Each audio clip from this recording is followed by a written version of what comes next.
Well, we've certainly got summer vibes here in Rossshire this afternoon. Thanks for clicking on to Vogan's European Outlook for Tuesday, the 18th of April.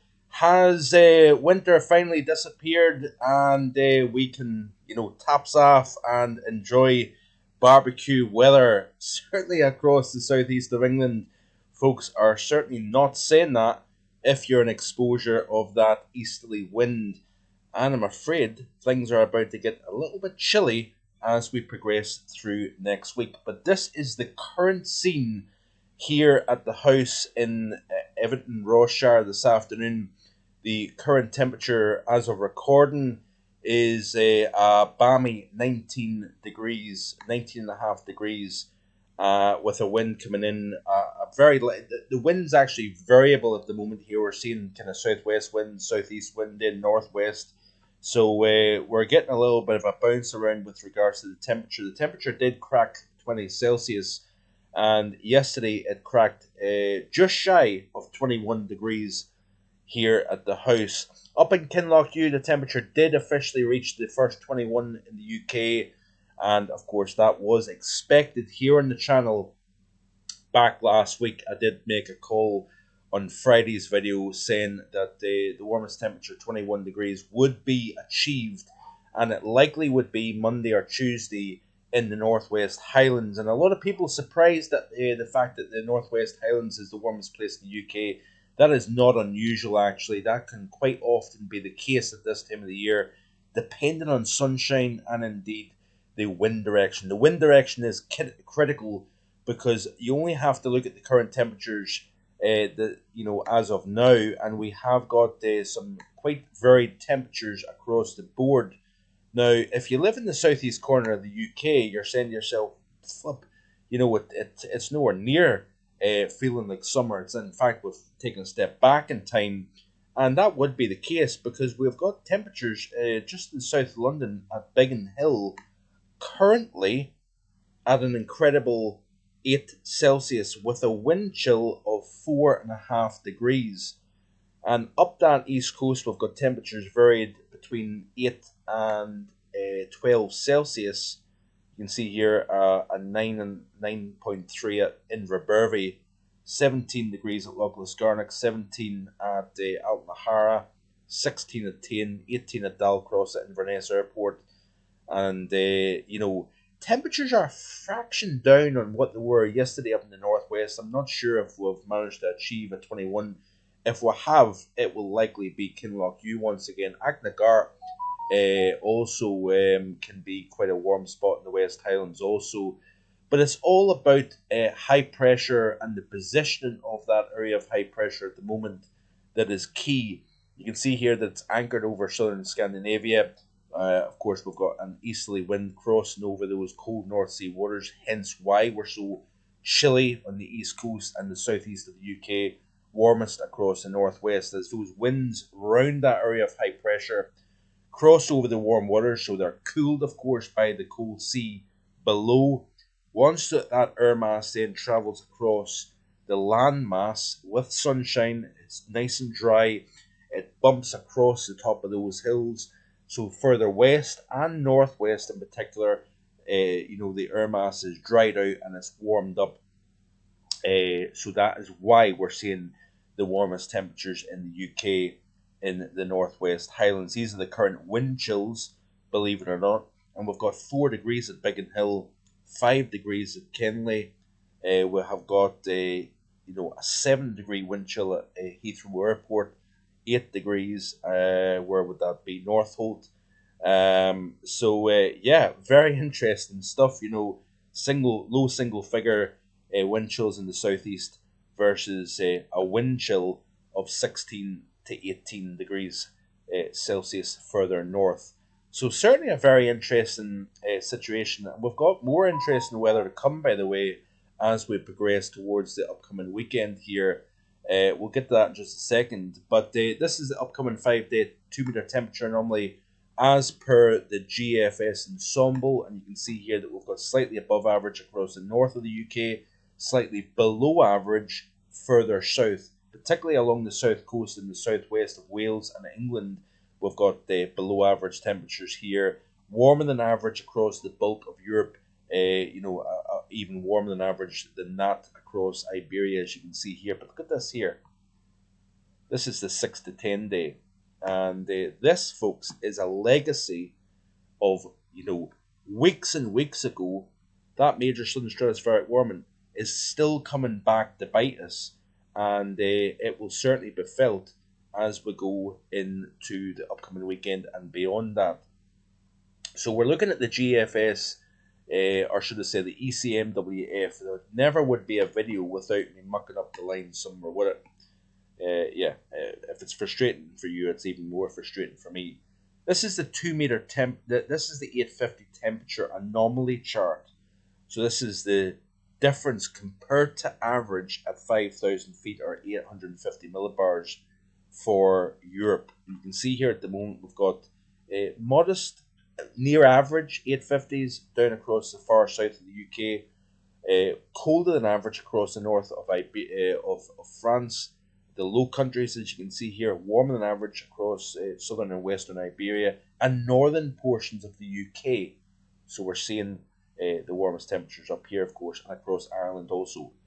We'll play through this loop and you can see what takes place here. We start to see that little bit of cooler air compared to average at 850 riding underneath this area of high pressure that's anchored over Scandinavia. So we'll get a little bit of a pullback as per the latest run of the ECMWF, as you can see here. But watch this area of cooler than average now starting to run underneath that area of high pressure. So you can see here that we've got those cold than average conditions running underneath that area of high pressure. And that is going to see the temperatures drop quite significantly towards the end of this work week. And we could be struggling to get out of single figures even during the afternoon time across London, Bristol, Cardiff, up into Birmingham as well. It's going to feel distinctly chilly with this air mass coming in from the east. And then watch this space. Remember, this is an anomaly. This isn't the actual air 850 temperatures, and we'll show you that in just a second.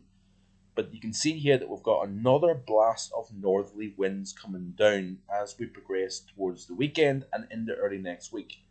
The reason why is the NAO is going negative. We're starting to see the area of high pressure build back up towards Greenland once again. And it's that drip effect. We see a pullback in the upper air pattern, then it comes back once again. So it's the lingering effects of that stratospheric warming that has been kind of ongoing through March, through April, and it's going to take us towards the beginning of May here. And remember what I said, near average temperatures compared to normal for the month of April. And I think that is going to be a fairly decent call, may even actually be slightly below average compared to normal. So that's quite interesting, that's for sure. So look at this here. This is the ECMWF. Snow prospects by the time we reach Wednesday of next week. Yeah, it's a long way off. But isn't it crazy that we're seeing this? Is it really that unusual? Actually, it isn't. 21 degrees and then another snow event is nothing really that unusual. We're in a transition period of time. Winter trying to linger on. We've got the effects of that southern stratospheric warming take place. So this, folks, is nothing really that unusual. Yeah, it's interesting from a weather point of view. It's frustrating if you want to go out and, plant your tender crops or plants or whatever. But this is just what happens every so often. And it's going to be a very interesting upcoming summer season, I think. I think we're going for a colder than, or a wetter than average summer for the UK. I could be wrong with that. And I have made my point clear as to why I think that's going to take place with the onset of the El Nino, the warmer than average sea surface temperatures and whatnot. So yeah, watch this space. So that is the snow prospects for next Wednesday, according to the ECMWF. Let's have a look at the GFS and see what that's showing. Is it showing the same kind of scenario? Watch this space. So let's play through the loop here. You can see what's taking place. What's it going to show? Because I've not actually looked at this yet before doing the video. So yeah, it's picking up a little bit of snow across the northern half of the British Isles. Maybe a little bit across eastern portions of, or northeastern portions of England. So yeah, the ECMWF is a lot more bullish than GFS. Are we going to see accumulating snow? probably not anywhere near low levels anyway. It'll be over high ground, and even at that, it's very, very marginal, of course. Let's end the video by looking at the surface anomaly here of the ECMWF, and you can see here what's taking place. So we skip through the loop.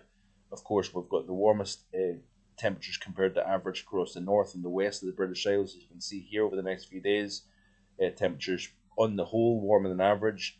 But as you can see here, towards the end of the work week, you notice here that the UK starts to turn cooler as that air mass starts to build. Remember, of course, when you've got area of high pressure as well, pleasant by day, still a decent chance of frosty nights. So this is at 12 o'clock on Friday afternoon, by the way. Below average temperatures across the Midlands and the bulk of central and southern England.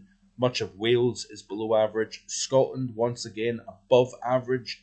Underneath that area of high pressure, you don't have as much easterly wind component, so therefore you're not dragging in that air off the North Sea onshore. Underneath that high, you see the temperatures rising above average quite comfortably, but below average at night time, because you lose all that heat during the day by night time under clear skies, as you can see here. But it's as we progress into the early portion of next week, that is when the cold air comes back south once again. So it's a one step forward, two steps back type of scenario.